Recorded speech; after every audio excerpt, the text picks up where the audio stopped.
Hey! Andito na naman yung bahan namin guys. Ayan na. Umaarangkada na naman. Alright. Okay, binangailan na istro. Teka, ito. Istro ba?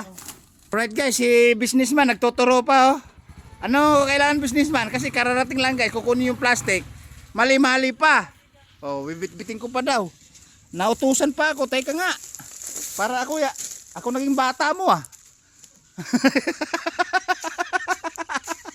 Ako pala tatawa ka pa eh, no? Oh, ito. Pagpatugin mo na. Oh. Marami kang kauto. Businessman. Gawin mo pa ang bata, tige. Oh. Okay. 24. At mag 25 na nga eh. Kasya daw yan, no? Ayan, no? Kulang pa daw. Kulang ng sako. Ito na sobrahan. Ayaw naman gamitin lahat. Nako, teka. Teka, ano yung ano? Akong bullpen. Okay, safety yung ano na yun. Kasi yung linya na to, Boss Makalawa, bibili na ni Bilyonaryo. Kasi yung area na to, space mo talaga, di ba? Di ba? Space mo yan. Ikaw sa'yo nakalaan yan kasi wala ka ng paglagyan ng pera.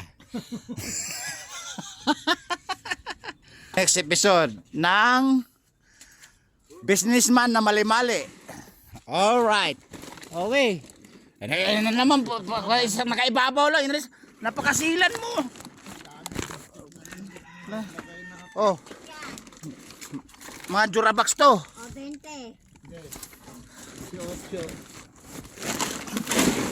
Ayaw mo ba ng Durabox? Alright, next episode. Ayan ang businessman na mali-mali. Oh. Laglag na naman yung puwit mo.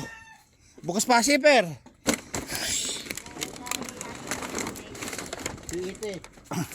Oh, dala pa ito eh. O, 15. 15. 13. Kagaan naman. Mineral. Mineral. Ito plastic. Tingnan niyo naman guys. Yung businessman. Isang linggo na nakatingga, sasabihin, kagabi pa daw. O, kagaan naman. Oh, Ayan, 20. 20. 18 daw. Alright. Woo. Ano lang 5. Hindi kasya yata eh. Kasya ba? Bukas Makalawa, magdala ka uli ng 4 na sako. Pandagdag doon sa natitira. O, diba? Katangkis, 10,000 ang babayaran. Oh, O, 13. 13. 20. Mineral. Ayan, 10. 8. Gaan lang yung sako na yan. Ikaw naman. May 1 kilo lang. Wala naman tubig yan, nakapili. Oh. Di kasi Boss John, unang pag-isipan. Tangan nyo. Sige.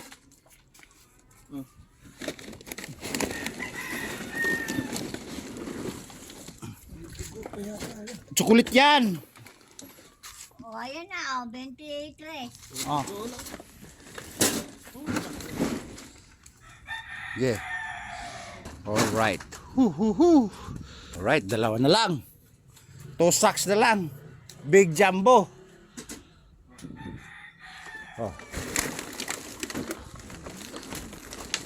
Oh. O, 9. Puno na guys, di na kasya. Oh, hagis. 1, 2, 3. Last episode. Plastic.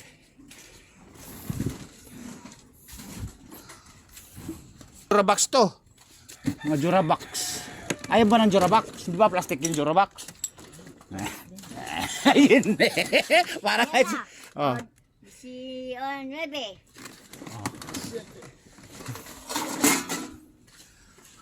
Oh, angat, may bilis. 1, 2, 3. Oh, kalakas naman ano? Oh, muntik na hindi magkasya ya. Oh. Agit mo. Surayan. Okay. Guys, hindi bibidyo na kita, ikaw nga bida ngayon. Ano ka ba? Ikaw ang bida-bida, ikaw ang bida, ikaw artista.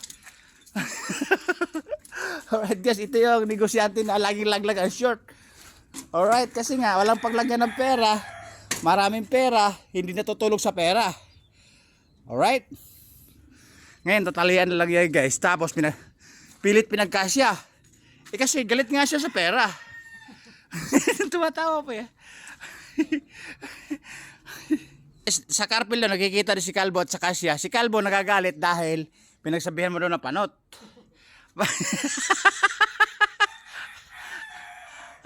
Ano pinagsabihan na panot? At guys, bida-bida. Itatali na lang to. Reklamo pa kulang daw sa karga, hindi na nga magkakasya. Wow ha. At guys, may gulong kasi doon na utang ko tapos sira nga daw ibinili ka tapos isa na lang bibili niya. Nakuripot. Kay Hoga, binibigay lang Alright.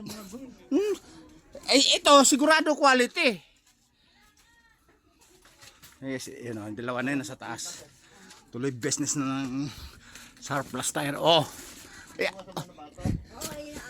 Alright. Takas naman ang bawas. Alright guys, bababa ko na. Kasi maglilistan muna kami. Alright. Businessman na laging late. Woo!